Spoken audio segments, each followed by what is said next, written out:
Today, we wanted to take a step back and teach you a bit of tofu frying technique. We'll cover 3 different ways that you can fry tofu. Pan frying with Tieban tofu, a street food classic, deep frying with Puning tofu, an awesome simple Teochew dish, and finally stir frying with Sichuan Jiachang or home-style tofu. Now obviously, all around the world, every much beloved dish will have its own peculiarities, but hopefully we can at least give a bit of a foundation so that you can whip up whatever sort of tofu dish you want to make. So right, first let's talk tofu varieties. One of the things that really confused me when I first came to China is that there's not really the same soft, medium, firm categorization that's used in the West. Not to mention, the most popular types depend on where in China you live. See, if you go to a market in China, you'll see a crazy variety of tofu products. Fried tofu puffs, smoked tofu, nature tofu pudding. It's obviously way too much to cover, so at least here in Shenzhen, the workhorse tofus are shigao tofu, yanshui tofu, and lao tofu, which is pretty indicative of China at large. Shigao tofu is made using gypsum as the coagulant. It's basically the default tofu in Cantonese cuisine, and it's called firm silken tofu in the West. In Guangdong, you'll usually see it in soups or stews. Yanshui tofu, meanwhile, uses nigari as a coagulant. You might see it called Hakka-style tofu, and in the West, it would be sold as soft or medium-soft tofu. It's a bit less delicate. It's what's in your mapo tofu, and today we'll be deep frying it and stir frying it. And lastly, there's lao tofu or firm tofu. This stuff starts out as yanshui tofu, but the tofu maker will use a press to expel a lot of the moisture. Now I know that in the West, people seem to love to press this stuff even further at home, but we'd heavily suggest against that. See, it's already pretty dry, and pressing it further will just get you a rubbery texture if fried. If you're aiming to mimic the texture of meat, just don't use tofu, use seitan instead. So right, let's get started with the pan-fried tofu. When pan-frying tofu, it's usually a good idea to choose firm tofu so that things don't break on you. For this specific dish, we need pretty thickly cut tofu, so cut your tofu in half, turn, and cut into 4 2-centimeter thick pieces. Now note that that's far from the only way to cut. What you'd usually see for more general Chinese-style pan-fried tofus, something cut in half and then cut into thinner 1-centimeter pieces. Or alternatively, cut in half on a bias, then flipped and cut into 1-centimeter triangles. So just know that this street food sort is a little special. It's not only thicker, but it's also smothered with a classic kind of Chinese barbecue spice mix. Now, to make that mix, grab a coffee or a spice grinder and add in 1 star anise, a half teaspoon whole Sichuan peppercorns, and a half teaspoon of cumin seeds. Grind that up, and then we'll need a half tablespoon of perilla seeds.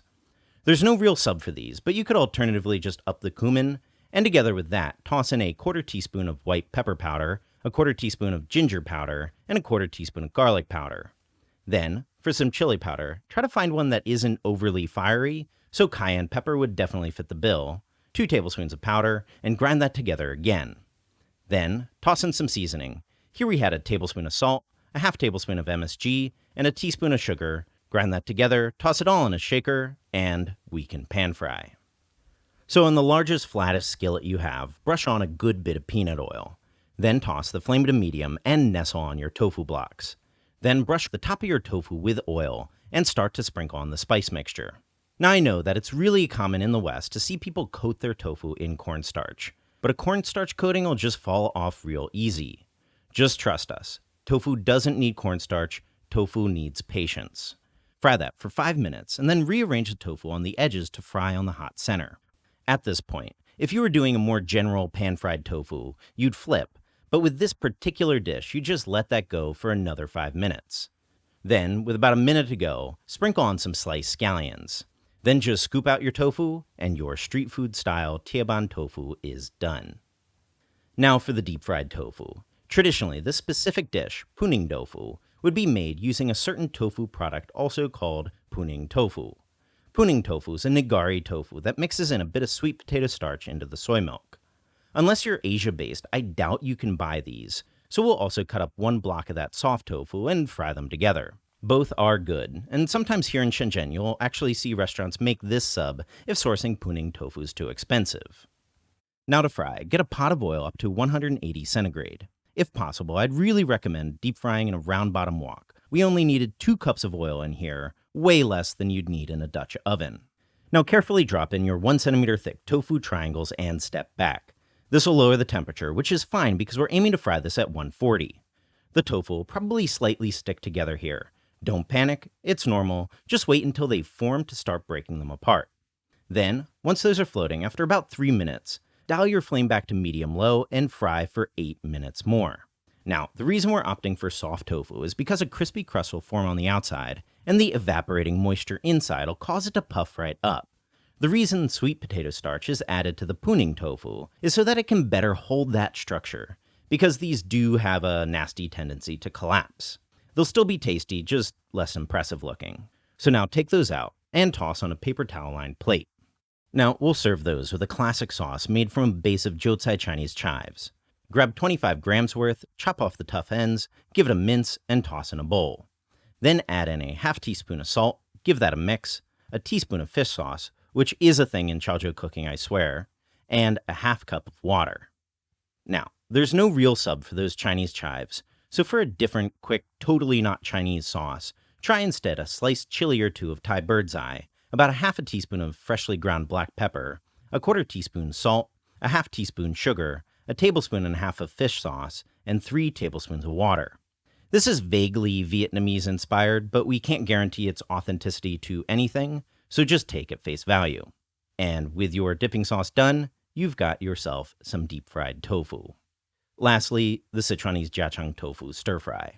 Now, here's the thing with tofu stir-fries. You have to either pan-fry or deep-fry your tofu first.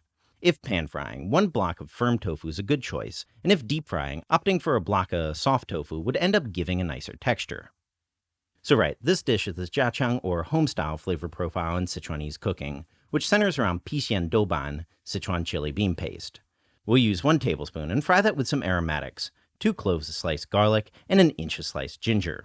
And to round out that flavor profile, we've got our pre-made sauce, which was 1 cup of water or stock, together with a quarter teaspoon stock concentrate if using water, 1 tablespoon light soy sauce, a quarter teaspoon salt, a half teaspoon sugar, and an 1/8 teaspoon white pepper powder.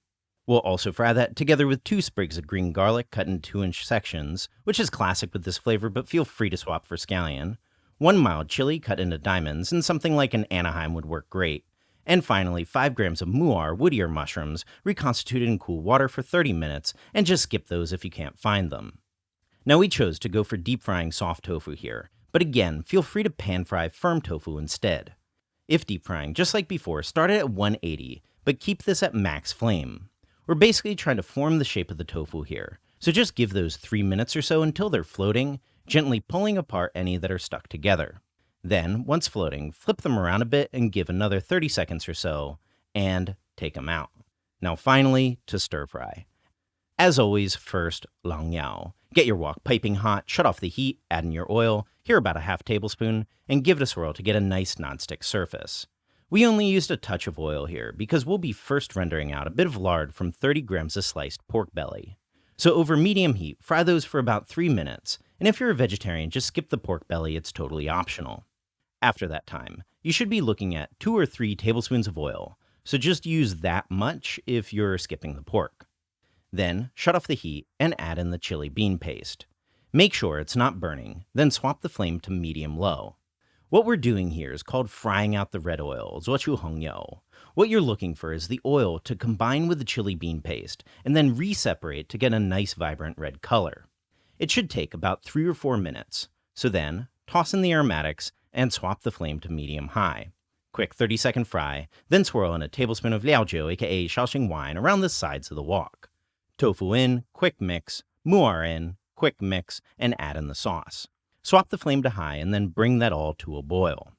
Then, once the liquid's reduced by about a quarter, around 5 minutes, add in the vegetables. Quick mix and let those cook for about 30 seconds. Then go in with a slurry of a tablespoon of cornstarch combined with 3 tablespoons of water. Mix and let it thicken, and optionally hit it with a sprinkle of MSG. Heat off, drizzle in a half teaspoon of toasted sesame oil, and out. Jiachang tofu, done. So in this video, we discussed a little bit about oil-based cooking methods. But for tofu, you can also steam it, blanch it, put it in soups. So if you're curious, we'll explore the water-based cooking method in the future. So right, we'll be off next week. We'll be going to Shaoxing and film some Shaoxing Vine videos. So you can follow us on Instagram at Chinese Cooking Demystify and check out some travel pictures. So of course, check out the red link in the description box for detailed recipe. A big thank you for everyone that's supporting us on Patreon. And of course, subscribe for more Chinese cooking videos.